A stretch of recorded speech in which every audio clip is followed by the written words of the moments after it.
Assalamualaikum warahmatullahi wabarakatuh. Perkenalkan, nama saya Febri Rasindo Lasinka dengan NIM 1901040015. Saya mahasiswa Politeknik Negeri Cilacap dengan jurusan Teknik Elektronika D3 Prodi Teknik Listrik. Pada kesempatan di dalam video ini saya akan menjelaskan tentang sistem pengambilan keputusan dengan mata kuliah Manajemen Industri. Langsung aja, sistem pengambilan keputusan.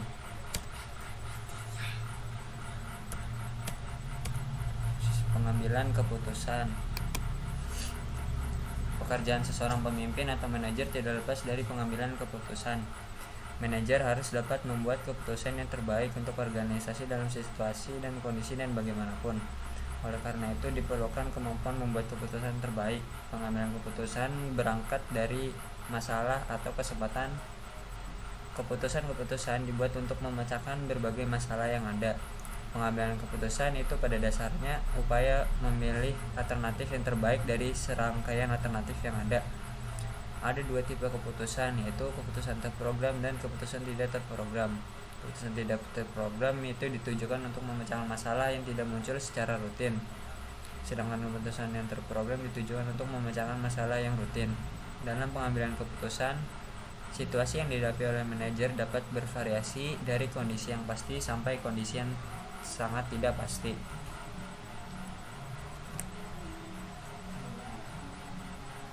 Dalam pengambilan keputusan, proses pengambilan keputusan dimaksudkan untuk mengurangi ketidakpastian. Tahapan dan urutan dalam pendekatan tersebut adalah meneliti situasi, mengembangkan alternatif pemecahan, mengevaluasi alternatif, dan memilih yang terbaik.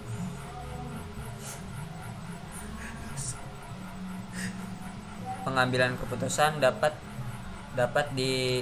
ditingkatkan efektivitasnya melalui perbaikan efektivitas individu maupun kelompok.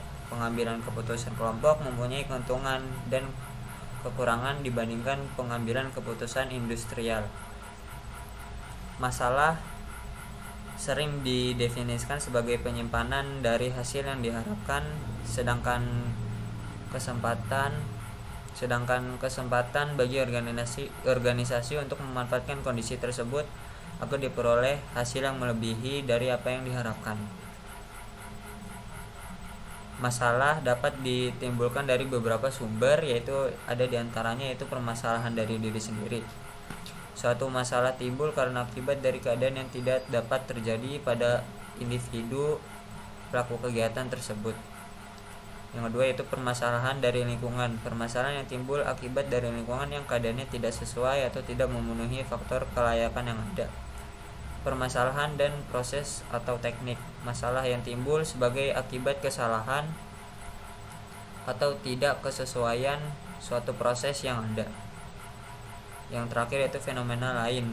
Permasalahan kadang timbul bukan dari faktor yang ada tetapi dari faktor X yang tidak terduga. Pengambilan keputusan. Keputusan adalah suatu reaksi terhadap beberapa solusi alternatif yang dilakukan secara sadar dengan cara menganalisis kemungkinan dari alternatif tersebut bersama konsekuensinya. Setiap keputusan akan membuat pilihan terakhir, dapat berupa tindakan atau opini. Itu semua bermula ketika diperlukan untuk melakukan sesuatu tetapi tidak tahu apa yang harus dilakukan. Untuk itu, keputusan dapat dirasakan rasional atau irasional dan dapat berdasarkan asumsi kuat atau asumsi lemah. Keputusan yaitu suatu ketetapan yang diambil oleh orang yang berwenang berdasarkan kewenangan yang ada padanya. Adapun pengambilan keputusan menurut para ahli, menurut Ralph C. Davis memberikan definisi atau pengertian keputusan sebagai hasil pemecahan masalah yang dihadapinya dengan tegas. Suatu keputusan yaitu merupakan jawaban yang pasti terhadap suatu pertanyaan. Menurut Mary Follett, memberikan definisi keputusan sebagai hukum situasi. Apabila semua fakta dari situasi ini dapat diperolehnya, baik pengawas maupun pelaksana mau mentaati hukumannya atau ketentuannya tidak sama dengan menaati perintah. Wewenang tinggal dijalankan, tetapi itu merupakan wewenang dari hukum situasi. Tipe keputusan yaitu ada dua, keputusan terprogram dan keputusan tidak terprogram. Keputusan terprogram yaitu keputusan yang bersifat terstruktur atau berulang, atau keduanya. Keputusan dapat diprogram atau direncanakan jika keputusan tersebut mempunyai karakteristik yang berulang dan rumit serta telah dikembangkan prosedur tertentu untuk menanganinya. Secara tradisional, keputusan yang diprogram telah ditangani dengan norma dan struktur organisasi yang dikembangkan prosedur yang spesifik untuk menanganinya.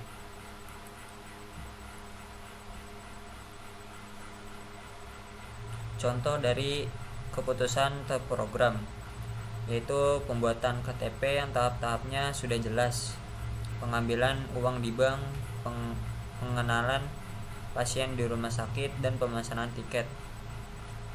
Keputusan terprogram dapat diselesaikan dengan beberapa langkah yaitu norma, prosedur kerja, struktur organisasi. Keputusan tidak terprogram. Keputusan tidak program yaitu keputusan yang tidak terstruktur atau tidak berulang, atau keduanya. Suatu keputusan tidak diterprogram manakala keputusan tersebut perlu membuat keputusan yang terbaik dalam segala situasi dan kondisi dengan menggunakan model keputusan yang ada. Contoh dari keputusan tidak terprogram itu karena adanya bencana gempa bumi, banyak nasabah suatu bank mengalami masalah kredit macet sehingga bank harus mengambil keputusan tidak menangani masalah ini. Keputusan tidak terprogram diselesaikan dengan langkah-langkah antara lain yaitu proses pemecahan masalah umum, pertimbangan kreativitas, top manajemen.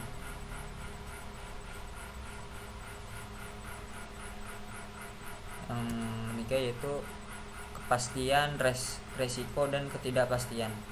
Kondisi yang dihadapi manajer dalam pengambilan keputusan dapat digambarkan sebagai garis kontinum dengan kondisi pasti pada satu titik ekstrim dan kondisi sangat tidak pasti pada titik ekstrim lainnya. Kondisi resiko dan tidak pasti berada di antara kedua titik ekstrem tersebut. Keputusan yang diambil oleh manajer selalu membawa konsekuensi di masa mendatang sehingga diperlukannya pertimbangan yang matang sebelum membuat keputusan. Pendekatan rasional dalam pengambilan keputusan. Pendekatan klasik mengasumsikan proses pengambilan keputusan yang rasional dan sistematis dengan informasi yang lengkap dan sempurna. Model tersebut sesuai untuk problem yang struktur. Alternatif pendekatan rasional yaitu bahwa pengambilan keputusan dapat dianalisis dari aspek pelaku mengambil keputusan. Model pengambilan ini dapat dikategorikan ke dalam alternatif model pendekatan rasional, model alternatif pengambilan keputusan yang terdiri dari model administratif dan heuristik.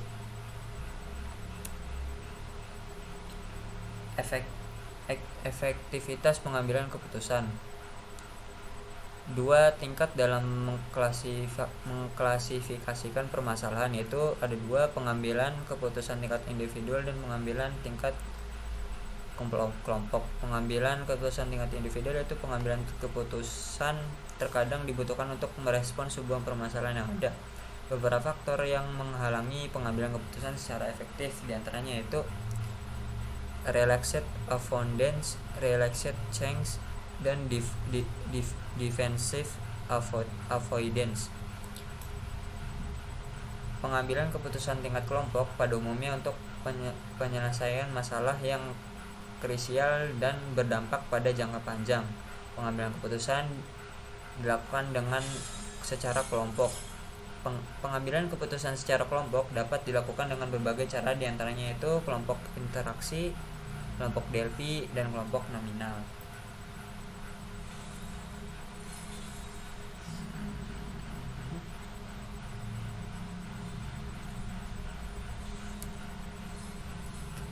Sekian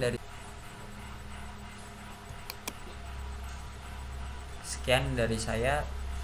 Apabila ada kesalahannya dari saya dan kebenaran datangnya dari Allah.